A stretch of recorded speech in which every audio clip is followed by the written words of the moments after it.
తులారాశి వారికి జూలై 26 నుంచి ఆగస్టు 20 మధ్యలో భాగ్యస్థానం అయినటువంటి మిథున రాశిలో ఏర్పడినటువంటి శుక్ర గురువుల కలయిక ఒక విధంగా ఈ తులారాశి వారి మొత్తం ముఖ చిత్రాన్ని, వారి యొక్క జీవన విధానాన్ని మార్చడం జరుగుతూ ఉంది. ఏదైతే కొంతకాలంగా మీకు శనిగ్రహం అనుకూలమైన స్థానంలోకి వచ్చినప్పటికీ కూడా ఇంకా మీ యొక్క ప్రయత్నాలు నెరవేరకపోవడం, కొన్ని మధ్యలో ఆగిపోవడం, ఈ విధంగా రావడం జరిగింది. ఇక దాన్ని ఫైనల్ చేస్తూ ఒక సెటిల్మెంట్ లాగా ఈ సమయంలో మీకు జరిగే అవకాశం ఉన్నది.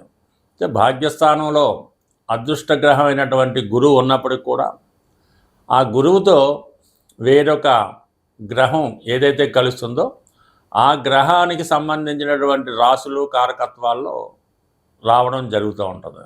ఏదన్నా ఒక గ్రహం తన ఫలితాన్ని డైరెక్ట్గా ఇవ్వకుండా వేరొక గ్రహంతో కలిసినప్పుడు ఇవ్వడం జరుగుతూ ఉంటుంది. ఉదాహరణకి ఏలినాటి శని కూడా అలాంటిదే. మీకు చంద్రుడు అయినటువంటి గ్రహంతో శని భగవానుడు కలిసినప్పుడు మీకు ఏలినాటి శని రావడం జరుగుతూ ఉంది. మరి శని మీకు పనిష్మెంట్ ప్లానెట్ కాబట్టి, కర్మకారకుడు కాబట్టి మీ జీవితంలో మీరు చేసినటువంటి తప్పులకి పనిష్మెంట్ ఇవ్వడం జరుగుతూ ఉంటుంది. మరి ఇప్పుడు శుక్రుడు మీ రాశికి శుభగ్రహం అవటం వల్ల, గురువుతో కలియడం వల్ల మీకు సంపూర్ణంగా ఫలితాలు రావడం జరుగుతుంది. అంటే ముఖ్యంగా రాష్ట్రాధిపతిగా శుక్రుడు భాగ్యాధిపతితో కలిసి ఉన్నవాడు మీ యొక్క అదృష్టం ముందు మారుతుంది. ఏ జాతకుడికైనా ఒక ఫలితం పొందాలంటే వాడి యొక్క అదృష్టం బాగుండాలి. అది జన్మజాతకంలో అయినా ఉండాలి, గోచారరీత్యా అయినా రావాలి. ఇప్పుడు వచ్చినటువంటి శుభ ఫలితం వ్యక్తిగతంగా మీలో ఉన్నటువంటి ఆకర్షణ పెరుగుతుంది, ఆరోగ్యం బాగుపడుతుంది, చాలా కాన్ఫిడెన్స్గా ఏ పనైనా పూర్తి చేయగలుగుతారు. ఎక్కడికి వెళ్ళినా కూడా ఒక గుర్తింపు, గౌరవం రావడం జరుగుతూ ఉంటుంది. సో ఇది ఎక్కువగా ఈ తులారాశి వారు సెలబ్రిటీ, సినిమా రంగం, అలాగే ఫైనాన్సు, సాఫ్ట్వేర్ రంగాల్లో ఉంటారు. అటువంటి వారికి 100% గుర్తింపు వస్తుంది. అలాగే దానికి తగు విధంగా ధనం కూడా రావడం జరుగుతూ ఉంటుంది. ఈ సమయంలో మీ యొక్క స్థాయి, స్టేటస్ పెరుగుతూ ఉంటుంది. అందువల్ల అప్పటిదాకా మీరు ఏదో మామూలు వాహనంలో తిరుగుతున్నవారు ఇప్పుడు ఏ టెస్లా కారో మీకు దొరికే అవకాశం ఉంది. అలాగే శుక్రుడు మీకు అష్టమాధిపతిగా మరి అక్కడికి ధనస్థానంలో ఉండడం వల్ల ఐశ్వర్యం, ఏదైతే ధనం రాదు అనుకున్నారో, అంటే ఎవరికన్నా ఇవ్వడం వల్ల, ఎక్కడో డిపాజిట్ చేయడం వల్ల ఇక మనకు పోయింది అనుకున్నటువంటి ధనం మీకు రావడం జరుగుతూ ఉంటుంది. ఈ సమయంలో మీకు ఒక అవార్డు లాంటిది, ఒక పిహెచ్డి లాంటిది, ఒక గౌరవమైనటువంటి హోదా కూడా వచ్చే అవకాశం ఉంది సడన్గా. అంటే ఇక్కడ సడన్గా మీరు ఒక విలాసవంతమైనటువంటి జర్నీ కూడా చేయవలసి ఉంటుంది. అంటే ఒక దూర ప్రాంత ప్రయాణం, అది విదేశంలో ఉన్నటువంటి మీ సంతానాన్ని కలుసుకోవచ్చు, లేదన్నా ఒక ఫంక్షన్ నిమిత్తమో మీకు ఏదన్నా గుర్తింపు కోసం వెళ్ళొచ్చు, లేదంటే మీ యొక్క సంతానం కొరకు వెళ్ళొచ్చు, లేదంటే మీ యొక్క ఆరోగ్యం బాగు చేసుకోవడానికన్నా ఒక విలాసవంతమైనటువంటి దూర ప్రయాణం చేయడం జరుగుతూ ఉంటుంది. ఈ సమయంలో మీకు ఒక మేధావైనటువంటి ఆధ్యాత్మికవేత్తను కలుసుకుంటారు. ఆయన సలహా సహకారంతో మీ జీవిత గమనాన్ని మార్చుకుంటూ ఉంటారు. అంటే ఇప్పటిదాకా ఉన్నటువంటి మీ జీవన విధానం, మీ అలవాట్లు, ఆలోచనలు సంపూర్ణంగా మారి ఒక కొత్త జీవితం వైపు మీ లైఫ్ వెళ్ళడం జరుగుతూ ఉంటుంది. ఇవన్నీ కూడా మీకు మీ యొక్క ప్రయత్నం బట్టి, కాన్ఫిడెన్స్ బట్టి ఆధారపడి ఉంటుంది. అలాగే ఇదే సమయంలో ఈ గురుగ్రహంతో పాటు మన కుజగ్రహం ఈ జూలై 28వ తారీఖున కన్యా రాశిలోకి ప్రవేశించడం జరిగింది.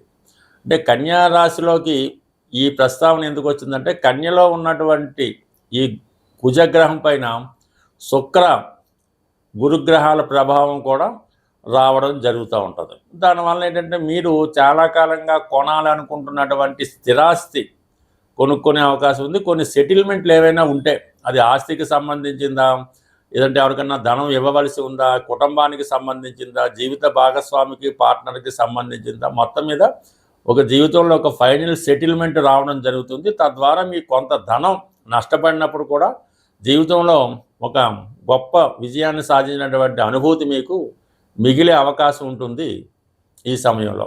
ఏదైనా ఒక జన్మ జాతకంలో కానీ గోచారంలో కానీ ఆ జాతకుడు మంచి సమయం ఉందా, నాకు ఎప్పటి నుంచి బాగుంటుంది అని పరిశీలించినప్పుడు శుక్రుని యొక్క గోచారం కానీ గురువు యొక్క గోచారం కానీ పరిశీలించి పలానా టైం నుంచి పలానా టైంకి బాగుంటుందని చెప్పడం జరుగుతూ ఉంటుంది. అదే ఈ రెండు గ్రహాలు కలిసినప్పుడు కంపల్సరీగా జాతకుడికి అనుకూలత ఇంచుమించుగా అటు శని వర్గం వారికి గురువర్గం వారికి కూడా లాభం కలుగుతూ ఉంటుంది, అంటే ఇద్దరు కలిసినప్పుడు. సో ఇప్పుడు ఏమైందంటే మీరు శుక్రగ్రహ అనుగ్రహం కావాలంటే కంపల్సరీగా గురుగ్రహం అనుగ్రహం కూడా కావాలి. అంటే గురువు ఒక భావాన్ని కానీ ఒక గ్రహాన్ని కానీ బాగా ఎక్స్పెండ్ చేస్తాడు, ఆ ఫలితాన్ని బాగా పెంచే ప్రయత్నం చేస్తాడు. అందువల్ల శుక్రగ్రహ అనుగ్రహం కోసం లక్ష్మీ అమ్మవారి యొక్క ఆరాధన, గురుగ్రహ అనుగ్రహం కోసం ఆ విష్ణుమూర్తి గారి యొక్క ఆరాధన. అంటే కంపల్సరిగా సిన్సియర్గా మీకు పని జరగాలంటే విష్ణు సహస్రనామ పారాయణ, లక్ష్మీ స్తోత్ర పారాయణ, ఈ రెండు కూడా కంపల్సరిగా చదవండి. ఇవన్నీ కాదు అనుకున్న వాళ్ళు వెంకటేశ్వర స్వామి టెంపుల్లో అమ్మవారికి కుంకుమ పూజ, శ్రీవారికి తులసి దళాలతో అర్చన చేసుకొని కొంచెం ప్రశాంతంగా అక్కడ ఉండి మరి గోవిందనామాలు వినడం చదవడం వల్ల కూడా ఆ ఫలితం మీకు సంపూర్ణంగా రావడం జరుగుతుంది. లేదు ఇంకా మాకు వివాహం జరగాలి, లక్షలు కావాలి, జీవితంలో పైకి రావాలనుకుంటే కంపల్సరిగా స్వామివారి యొక్క కళ్యాణం అంటే వెంకటేశ్వర స్వామి కళ్యాణం జరిపించవలసి ఉంటుంది. అది తిరుపతిలోనే చేయించక్కర్లేదు, ఏదైనా ఒక ప్రముఖ వెంకటేశ్వర స్వామి దేవాలయంలో మీరు స్వామివారికి కళ్యాణం జరిపించడం వల్ల మీ జీవితంలో ఎటువంటి మార్పు వస్తుందో అంటే మీరే గమనిస్తారు. అంటే సాధారణంగా ఈ తిరుపతి వెంకటేశ్వర స్వామి సంబంధించినటువంటి ఆలయాల్లో మీరు ఎంత ఘనంగా ఎంత గొప్పగా స్వామిని సేవిస్తారో అంత గొప్పగా అంత దీనిగా మీరు జీవితంలో రాణించగలిగే అవకాశం ఉంటుంది. ఏదన్నా ఒక సేవ మీరు చేసినప్పుడు 1000 రూపాయలతో చేసిన సేవకి ఫలితం 1000 రూపాయలుగానే ఉంటుంది, 1,00,000 రూపాయలతో చేసే సేవకి 1,00,000 రూపాయలుగానే ఉంటుంది, 1,00,00,000 రూపాయలతో చేసే సేవ ఆ విధంగానే ఉంటుంది. ఇది మీకు ప్రత్యక్ష నిదర్శనం. కావాలంటే తిరుపతిలో ఆ డానర్సు ఏది ఎంత ఇస్తున్నారు, వాళ్ళ అభివృద్ధి ఎలా ఉందని ఒక్కసారి పరిశీలించండి. ఈరోజు మన దేశాన్ని అలాగే మన రాష్ట్రాన్ని శాసించే ప్రముఖులందరూ కూడా ఈ తిరుపతి వెంకటేశ్వర స్వామి అనుగ్రహంతో పొందిన వారు తప్ప వేరొకరు కాదు అన్నది కంపల్సరీగా సత్యం. ఏదైనా ఆ రుచి తెలిసిన వాడికి మా ఫలితం దక్కుతూ ఉంటుంది.